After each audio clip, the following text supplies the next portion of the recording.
ഒരു divine മാസ്കുലൈൻ്റെ awakening എന്ന് പറയുന്നത് വളരെ പെട്ടെന്ന് സംഭവിക്കുന്ന ഒന്നല്ല. അത് ശരിക്കും ഒരു ഘട്ടം ഘട്ടമായിട്ട് വരുന്ന ഒരു പ്രക്രിയ തന്നെയാണ്. കാരണം എന്താണെന്ന് വെച്ചാൽ അവരുടെ ഒരു സെപ്പറേഷൻ ഫേസിൽ അവർക്ക് കുറച്ച് റിയലൈസേഷൻ ഉണ്ടാകുന്നു. അതുപോലെ തന്നെ അവരുടെ ഈഗോ അത് ഒരു ഡെത്ത് ആവുന്നൊരു സമയം. അപ്പോൾ പിന്നെ അത് മാത്രമല്ല, ഒരു എനർജറ്റിക് ഷിഫ്റ്റ് ഉണ്ടാവും ഈ ട്വിൻ ഫ്ലെയിം ജേണിയിൽ.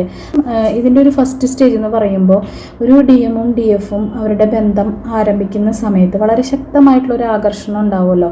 അപ്പോൾ ആ സമയത്തുള്ളൊരു കെമിസ്ട്രി അത്രത്തോളം ആഴത്തിലുള്ളതായിരിക്കും. എന്നാൽ ഈ ഒരു സമന്വയത്തിന് വളരെ കുറച്ച് സമയം ഉണ്ടാവുള്ളൂ. ആ സമയമാകുമ്പോഴേക്കും അവരുടെ പുറത്തുള്ള പ്രശ്നങ്ങൾ അല്ലെങ്കിൽ ഒരു DMൻ്റെ ഒരു ലൈഫിലൊരു തേർഡ് പാർട്ടി ഇങ്ങനെയുള്ള കാര്യങ്ങളൊക്കെ അപ്പുറത്തൊരു വലിയൊരു ചേഞ്ചസ് സംഭവിക്കും പെട്ടെന്ന് തന്നെ. ഒരു സഡൻ ആയിട്ടുള്ളൊരു സ്റ്റോപ്പ് ഈ പ്രണയത്തിൽ ഇടാനായിട്ട്. അപ്പോൾ അത് ഒരു DMനെ സംബന്ധിച്ച് ആ ഒരു തേർഡ് പാർട്ടി എന്ന് പറയുന്നത് ചിലപ്പോൾ ഒരു വ്യക്തി ആവണമെന്നില്ല. ഒന്നില്ലെങ്കിൽ ചിലപ്പോൾ കുടുംബത്തിൻ്റെ ബാധ്യതകളായിരിക്കാം, അല്ലെങ്കിൽ ആൾക്കൊരു സൊസൈറ്റിയിൽ വലിയ സ്ഥാനമാനങ്ങളൊക്കെ ഉണ്ടെങ്കിൽ ആ സൊസൈറ്റിയുടെ ഒരു ഫിയർ ഉണ്ട്, അതൊരു റീസണൊക്കെ ആയിരിക്കാം. അപ്പോൾ പിന്നെ തൊഴിലിലുള്ള ഒരു ആത്മാർത്ഥത, ഒരു ഗോളൊക്കെ ഉണ്ടായിരിക്കും ചിലപ്പോൾ അവരുടെ ലൈഫിൽ തൊഴിലിനെ സംബന്ധിച്ച്. പിന്നെ എന്തെങ്കിലും തരത്തിലുള്ള ഒരു റിലേഷൻഷിപ്പ് ആയിട്ടുള്ള ഒരു മുറിവും കാര്യങ്ങളൊക്കെ ഉണ്ടെങ്കിൽ ഇത്തരം കാര്യങ്ങളൊക്കെ വേഗം ആ DMൻ്റെ ഒരു സർഫേസിലേക്ക് വന്ന് അവരതിൽ നിന്നും ഓടിപ്പോവാണ് ചെയ്യപ്പെട്ടത്. അപ്പോൾ ഒരു DM വികാരപരമായിട്ട്, അതായത് ഇമോഷണലി ഒരു അകലം പാലിക്കുന്ന സമയത്ത് ഒരു DF അവരുടെ ആ ഒരു മാനസിക വേദന ഉണ്ടല്ലോ, അത് പറഞ്ഞറിയിക്കാൻ സാധിക്കാത്തതാണ്. അപ്പോൾ അവർ അനുഭവിക്കുന്ന ആ ഒരു പെയിൻ അനുഭവിക്കുന്ന ഒരു ടേണിങ് പോയിന്റ് ഉണ്ട്. അപ്പോൾ ഈ സമയത്ത് DFനെ എന്ന് വെച്ചാൽ ഒരു ചേസിങ് നിരന്തരമായിട്ട് പിന്തുടരാനും ഒക്കെ തോന്നുമെങ്കിലും ആ സമയത്തുണ്ടാവുന്ന ഒരു DMൻ്റെ ഒരു ഓട്ടമുണ്ട്. ആ ഓട്ടത്തിൽ നിന്നും DF സ്വയം ആത്മപരിശോധനയിലൂടെ മുന്നേറും. അവരുടെ ജീവിത ലക്ഷ്യം എന്താണെന്നും സ്നേഹം യാചിച്ചു പോകേണ്ട കാര്യമില്ല എന്നുള്ളതും വികാരപരമായിട്ട് അവർ ഇതിനെ സമീപിച്ചതിന് പകരം ഇവർ ആത്മീയമായിട്ട് DF സമീപിക്കും. അപ്പോൾ ഈ DFൻ്റെ ശ്രദ്ധ സ്വന്തം സെൽഫ് ഫോക്കസിലാകുന്ന ഒരു സമയത്ത് DMന് ഇവിടെ നിന്ന് ഒരു എനർജി കിട്ടാത്ത ഒരു അവസ്ഥ വരും. എനർജി കിട്ടാതെ കഴിയുമ്പോൾ അവർക്ക് പലതരത്തിലുള്ള ഒരു തരം ബുദ്ധിമുട്ടുകളായിട്ട് ഫീൽ ചെയ്യും. എന്തോ മിസ്സിങ് ചെയ്യണ പോലെ, ഒരു ശ്വാസം കിട്ടാത്ത പോലെ ഒക്കെ പലതരത്തിലുള്ള ഫീലിങ്സുകൾ ഓരോരുത്തർക്കും ഓരോ എക്സ്പീരിയൻസ് ആണ് അവർക്ക് അനുഭവപ്പെടും. അപ്പോൾ ആ സമയത്ത് DM തൻ്റെ ഉള്ളിലേക്ക് നോക്കും. അപ്പോൾ ഇതൊരു രണ്ടാമത്തെ ഘട്ടമാണെന്ന് പറയാം. ആദ്യത്തെ എന്ന് പറയുമ്പോൾ DMൻ്റെ അവേക്കണിങ് ചെറുതായിട്ട് സ്റ്റാർട്ട് ചെയ്യുന്നതാണ്. ആ ഫസ്റ്റ് ഉള്ള ഒരു കണ്ടുമുട്ടലുകളും ആദ്യത്തെ സെപ്പറേഷനും. അതിനുശേഷം ഈ DFൻ്റെ ഈ ഒരു മാറ്റത്തിൻ്റെ സമയത്ത് ആ DMൽ വീണ്ടും ഒരു ഷെയ്ക്ക് ഉണ്ടായിട്ട് ചെറുതായിട്ട് വീണ്ടും അവരൊന്ന് അവേക്കണാവുന്നു. പിന്നെ DF ഈ ഒരു എനർജി ഭയങ്കര സ്ട്രെങ്ത് ആയിട്ട് നിൽക്കുന്ന സമയത്ത് ഈ സമയത്തും DM എന്താ ചെയ്യാന്ന് വെച്ചാൽ അവർ സേഫാണെന്ന് വിചാരിച്ചിട്ട് തേർഡ് പാർട്ടി എന്താണോ ആ തേർഡ് പാർട്ടിയിലേക്കായിരിക്കും അവരുടെ ഫോക്കസ് കൊടുക്കുക, മാനസികമായിട്ടാണെങ്കിലും ഏത് രീതിയിലാണെങ്കിലും. അപ്പോൾ ഇങ്ങനെ ഈ തേർഡ് പാർട്ടിയുടെ കൂടെ പോകുന്നതുകൊണ്ട് പ്രത്യേകിച്ച് അവരുടെ ലൈഫിലൊന്നും സംഭവിക്കുന്നില്ല. പകരം അവർക്ക് അതിൽ നിന്നും നെഗറ്റീവ്സും ക്ഷീണം മാത്രമേ അവർക്ക് ഉണ്ടാവുള്ളൂ, സാമ്പത്തികമായിട്ടാണെങ്കിലും വേറെ ഏത് രീതിയിലാണെങ്കിലും. അപ്പോൾ പുറത്ത് അവരെല്ലാം അടിപൊളിയാണെന്ന് കാണിക്കും, ഭയങ്കര സംഭവമാണെന്ന്. പക്ഷേ അവർക്ക് എന്തുണ്ടാവും, ഇവിടുന്ന് ഒരു ശരിക്കുള്ളൊരു സംഭവം അവർക്ക് കിട്ടാതെ ഈ ഒരു DFൻ്റെ എനർജി ഒരു മിസ്സിങ് വരുമ്പോൾ അവർ ഇടയ്ക്ക് ഇങ്ങോട്ട് തിരിച്ചു വരും, ഒരു DFൻ്റെ അടുത്തേക്ക് തിരിച്ചു വരും. അപ്പോൾ ഈ സമയത്ത് DF ഒരു ഹൈ വൈബ്രേഷനിലായിരിക്കുന്നത് കൊണ്ട് തന്നെ 1-2 പ്രാവശ്യങ്ങളിലൊക്കെ ഇങ്ങനെ ഒരു കണക്ഷൻ വരുമ്പോൾ, പോയിട്ടൊരു മിനി യൂണിയൻ പോലെ വരുമ്പോൾ DF വളരെ കാര്യമായിട്ട് DMനെ വെൽക്കം ചെയ്യുകയും വീണ്ടും ആ ഒരു സ്നേഹവും കാര്യങ്ങളൊക്കെ പ്രകടിപ്പിക്കുകയൊക്കെ ചെയ്യുമെങ്കിലും ഒരു ഹൈ വൈബ്രേഷനിൽ നിൽക്കുന്ന സമയം വരും ഒരു DFന്. ആ സമയത്ത് വരുമ്പോൾ അവരതിനെ ഒരു ബൗണ്ടറി ഇട്ടിട്ട് ട്രീറ്റ് ചെയ്യാനായിട്ട് തുടങ്ങും. അത് അവിടെ ഉള്ളിൽ ഭയങ്കര ഒരു ഷോക്ക് ഉണ്ടാകും. അത് ഒരു ഡിവൈൻ മാസ്കുലൈനെ സംബന്ധിച്ച് സഹിക്കാൻ പറ്റാത്തതാവും.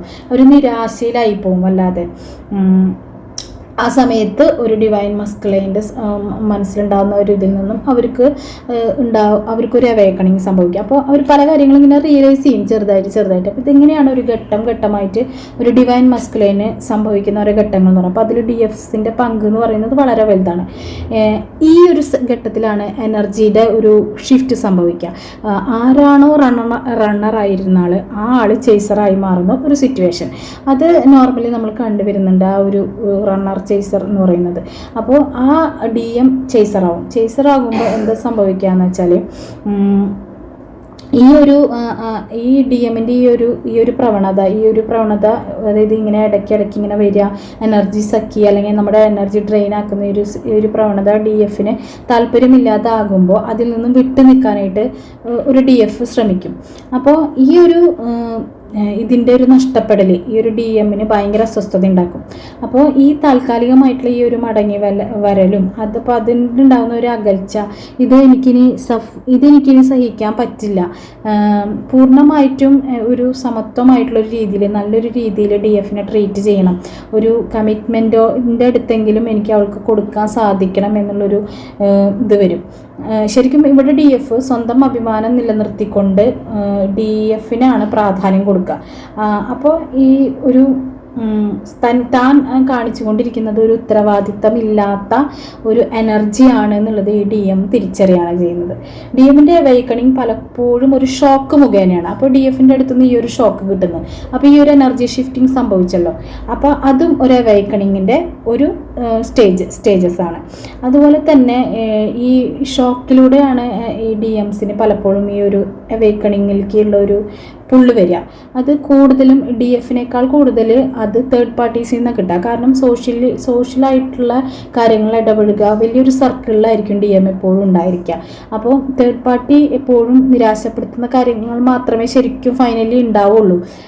അതായത് കുറേ മിഥ്യയായിട്ടുള്ള കുറേ ധാരണകൾ ഡി എമ്മിന് ഇതിനെക്കുറിച്ചിട്ടൊക്കെ ഉണ്ടായിരിക്കും. അപ്പോൾ ഇതൊക്കെ തകർന്നു പോകുമ്പോൾ തേർഡ് പാർട്ടിയുടെ അടുത്ത് നിന്ന് പണി കിട്ടുമ്പോൾ, ചുരുക്കി പറഞ്ഞാൽ പണി കിട്ടുമ്പോൾ ആൾക്ക് എന്താണ്, ഈ മുറിവുകൾ പരിഹരിക്കാൻ പറ്റില്ല എന്ന് തോന്നും. അതെ, അപ്പോൾ ഈ സാഹചര്യങ്ങൾ മൊത്തം പൊളിഞ്ഞു വീഴും.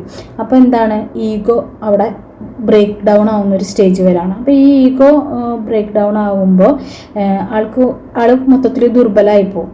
അപ്പോൾ എന്താണ്, സംരക്ഷണത്തിനായിട്ട് വേണ്ടിയിട്ട് ഒഴിവാക്കി പോയിരുന്നു ആരെ, ഡി എഫിനെ. ഇത്തരത്തിലുള്ള ചിന്തകളെല്ലാം മുന്നിലോട്ട് വരികയും ആളുടെ എന്താണ് പറയുക, ശൂന്യമായിട്ടുള്ളൊരവസ്ഥയായിട്ട് ആൾക്ക് ഫീൽ ചെയ്യും. അപ്പോഴാണ് സ്വയം പരിശോധനയ്ക്ക് പിന്നെയും ആളുടെ വിധേയപ്പെടുത്തും. അപ്പോൾ വീണ്ടും ആ ഒരു അവേക്കണിങ്ങിൻ്റെ ഡീപ്പസ്റ്റ് ലെവലിലേക്ക് കടന്നു എന്ന് പറയാം. ശരിക്കും ഈ ഒരു ഘട്ടത്തിൽ, അതായത് ഒരു ശൂന്യത ഫീൽ ചെയ്യുന്നു പറഞ്ഞല്ലോ. അപ്പോൾ ഈ ഡി എമ്മിന് ഈ ഒരു ബന്ധത്തിൻ്റെ യാഥാർത്ഥ്യം, അതായത് നമ്മുടെ ഈ ട്വിൻ ഫ്ലെയിം ജേണി എന്ന് പറയുന്ന ട്വിൻ ബന്ധത്തിൻ്റെ യാഥാർത്ഥ്യം എന്താണെന്ന് തിരിച്ചറിയാനായിട്ടുള്ള കാര്യങ്ങൾക്ക് വേണ്ടി ശ്രമിക്കും. ഈ ഘട്ടത്തിൽ വളരെയധികം കാര്യങ്ങൾ യൂണിവേഴ്സ് ഒരു ഡി എമ്മിനെ സർഫേസിലേക്ക് കൊണ്ടുവന്ന് കാണിച്ചു കൊടുക്കും. അപ്പോൾ ആ ഒരു റിയലൈസേഷൻ ഉണ്ടാവുന്ന ഘട്ടത്തിൽ ഡി എമ്മിന് എന്താ ഉണ്ടാവുകയെന്ന് വെച്ചാൽ കുറ്റബോധം, പശ്ചാത്താപം, സ്വന്തം ഒരു തരത്തിലുള്ളൊരവസ്ഥ, വ്യക്തതയും അനുഭവിക്കാണ്ട്, ഈ എൻ്റെ പ്രശ്നങ്ങളൊന്നും ഡി എഫ് സൃഷ്ടിച്ചതല്ല, ഞാൻ എന്നിൽ നിന്നും ഓടിയത് പോലെയായിട്ടാണ് എനിക്ക് ഫീൽ ചെയ്യുന്നത്. അതായത് സ്വന്തം വൾനറബിലിറ്റിയോടുള്ള ഒരു ഭയം, അതുപോലെ തന്നെ അതുകൊണ്ടാണ് ഞാൻ ഓടിയിരുന്നത് എന്ന് മനസ്സിലാക്കും. കാരണം ഉത്തരവാദിത്തങ്ങൾ ഏറ്റെടുക്കണം. യഥാർത്ഥ ഒരു ഡി എം എന്ന് പറയുമ്പോൾ ശരിക്കും ആ ഒരു റെസ്പോൺസിബിലിറ്റി ഏറ്റെടുക്കാനുള്ളൊരു മാനസികാവസ്ഥയിലേക്ക് വരുമ്പോഴാണ് അവൈക്കണിങ് സ്റ്റേജിലേക്ക് നല്ല രീതിയിൽ അവൈക്കണിങ് ആവുന്നതെന്ന് പറയാം. ശരിക്കും റീയൂണിയന് വേണ്ടിയിട്ട് വരുമ്പോൾ ഉണ്ടാവുന്നത് അവൈക്കണിങ് അല്ല ഉണ്ടാകുന്നത്. ശരിക്കുമുള്ളൊരു അവൈക്കണിങ് ഒരു ഡി എമ്മിന് സംഭവിച്ചു എന്ന് നമുക്ക് പറയേണ്ടത് ഈ ഒരു ഉത്തരവാദിത്തം ഏറ്റെടുക്കുക, ഇതിനെ ഒന്ന് റിയലൈസ് ചെയ്ത് ഇതിനെ ഉൾക്കൊള്ളുക, ഈ ഒരു മെൻറ്റാലിറ്റിയിലേക്ക് ഒരു ഡി എം എത്തുമ്പോഴാണ് ആൾക്ക് ഒരു അവൈക്കണിങ് ആയി എന്ന് നമുക്ക് പറയാൻ പറ്റുക. ഇത്തരം റിയലൈസേഷൻസ് ഒരു ഡി എമ്മിൻ്റെ ലൈഫിൽ സംഭവിക്കണമെങ്കിൽ ഓരോ ഘട്ടമായിട്ട് മാത്രമേ സംഭവിക്കുള്ളൂ. പെട്ടെന്ന് ഉണ്ടാവുന്ന ഒരു കാര്യമല്ല. ഇതിൽ ഒരു 50% ഒരു ഡി എഫിന് പങ്കുണ്ടെങ്കിലും അതിൽ കൂടുതൽ ആളുടെ ചുറ്റിനുമുള്ള ആ ഒരു സൊസൈറ്റിയും കാർമിക്സും അത്തരത്തിലുള്ള തേർഡ് പാർട്ടി സിറ്റുവേഷൻസും മറ്റെന്തെങ്കിലും റിലേഷൻഷിപ്സൊക്കെ ഉണ്ടെങ്കിൽ അതിൽ നിന്നൊക്കെയാണ് ഡി എം പാഠങ്ങൾ ഉൾക്കൊണ്ട് നല്ലൊരു ഡിവൈൻ മാസ്കുലൈനായിട്ടുള്ള എനർജിയിലോട്ട് കൺവേർട്ട് ആക്കപ്പെടുന്നത്.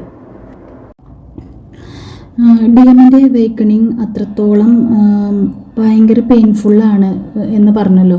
അതുപോലെ തന്നെയാണ് അവേക്കണിങ് കഴിഞ്ഞിട്ട് ഈ ഒരു കണക്ഷനെ കുറിച്ചുള്ളൊരു റിയലൈസേഷൻ ഉണ്ടാവും. ചിലപ്പോൾ ട്വിൻ ഫ്ലെയിം ജേണി ആണ് എന്നുള്ളതൊന്നും ചിലപ്പോൾ അറിയില്ലായിരിക്കും. പക്ഷെ ചില ഡി എഫ്സിനോട് മുന്നേ ചാറ്റ് ചെയ്തിട്ടുള്ളതോ അല്ലെങ്കിൽ ഡി എഫ്സ് മുന്നേ പറഞ്ഞിട്ടുള്ളതോ ആയിട്ടുള്ള വിഷയങ്ങളിൽ നിന്നൊക്കെ ട്വിൻ ഫ്ലെയിം ജേണി ആണെന്നുള്ളത് മനസ്സിലാക്കും. അല്ലാത്തവരാണെങ്കിൽ മനസ്സിലാവും ഇത് ഒരു നോർമൽ കണക്ഷൻ അല്ല എന്നുള്ള രീതിയിലും ഇതൊരു സ്പെഷ്യലാണ്, ഒരു പ്രത്യേകമായിട്ടുള്ള ഡിവൈൻലി ആയിട്ടുള്ള ഒരു കണക്ഷൻ ആണെന്നൊക്കെ മനസ്സിലാവും. അപ്പോൾ ഓർഡിനറി അല്ലാത്തൊരു കണക്ഷനാണ് എന്നുള്ളൊരു ക്ലാരിറ്റി ഉറപ്പായിട്ടും വരും. മാത്രമല്ല ഡി എഫിനെ മറക്കാനായിട്ട് കഴിയില്ല എന്നൊരു റിയലൈസേഷനും അവർക്കുണ്ടാവും. അപ്പോൾ അവർ പുറത്ത് ഭയങ്കര സൈലൻ്റ് ആയിരിക്കും, പക്ഷേ ഉള്ളിൽ വളരെ വലിയ തോതിലൊരു മിസ്സിങ് ഫീൽ അവർക്കുണ്ടാവും. ഡി എഫ് ഇല്ലാതെ ഞാൻ കംപ്ലീറ്റ് ആവില്ല എന്നുള്ളൊരു തോന്നൽ അവർക്ക് ശക്തമായിട്ട് മനസ്സിലുണ്ടായിരിക്കും. ആ സമയത്ത് അവർക്ക് പണ്ട് ചെയ്ത കാര്യങ്ങളോടൊക്കെ ഒരു റിഗ്രറ്റ് ഫീലിങ്സ് വരും. സെപ്പറേഷൻ സമയത്ത് വെറുതെ ഓടിയത് എന്തിനായിരുന്നു, അത്തരത്തിലുള്ള ചിന്തകളൊക്കെ അവരെന്നെ വളരെയധികം ഇമോഷണലി വിഷമിപ്പിക്കും. അതുപോലെ തന്നെ ഇത്രയും കാലം ആ ഒരു സ്നേഹത്തിനെ മനസ്സിൻ്റെ ഉള്ളിൽ അടക്കി വെച്ചില്ലേ. അപ്പോൾ ഇതൊക്കെ ആലോചിച്ചിട്ട് അവർ പിന്നെ ഡി എഫിനോട് പറഞ്ഞതും ഡി എഫിനെ അകറ്റി നിർത്തിയതെല്ലാം ആലോചിച്ചിട്ട് കരയും. കരഞ്ഞിട്ട് അവരുടെ ഹാർട്ട് സോഫ്റ്റ് ആവും എന്നാണ് പറയുക ശരിക്കും. അതായത് അവരുടെ ഈഗോ എല്ലാം ഒഴുകി പോകും കരഞ്ഞിട്ട്. പിന്നെ അവർക്ക് ഭയങ്കര മാഗ്നറ്റിക് ആയിട്ടുള്ള പുള്ളുണ്ടായിരിക്കും. ടെലിപ്പതി കിട്ടും. ഡി എഫിനെ കുറിച്ചുള്ള ഡ്രീംസ് അതെല്ലാം അവർക്ക് കൂടിയിട്ടുണ്ടായിരിക്കും. അപ്പോൾ അവർക്ക് ഡി എഫ്സിൻ്റെ എനർജി സ്ട്രോങ് ആയിട്ട് ഫീൽ ചെയ്യാൻ തുടങ്ങിയിട്ടുണ്ടാവും ആ സമയമാകുമ്പോഴേക്കും. അപ്പോൾ അവർ സറണ്ടർ ആവും. കാരണം എന്താണെന്ന് വെച്ചാൽ ഇനി ഒരു ഡിവൈൻ തീരുമാനിക്കട്ടെ, ഒരു ഡിവൈൻ ടൈമിങ്ങിൽ വരട്ടെ. അപ്പോൾ അതിന് വേണ്ടിയിട്ട് എൻ്റെ ഡെസ്റ്റിനിക്ക് വേണ്ടിയിട്ട് അവർ വെയിറ്റ് ചെയ്യും. അതിന് വേണ്ടിയിട്ട് അവരവരെ വെയിറ്റ് ചെയ്തിരിക്കും. അവർ ഡിവൈനിൽ സറണ്ടർ ആയിട്ടിരിക്കും എന്ന് പറയുന്ന പോലെ.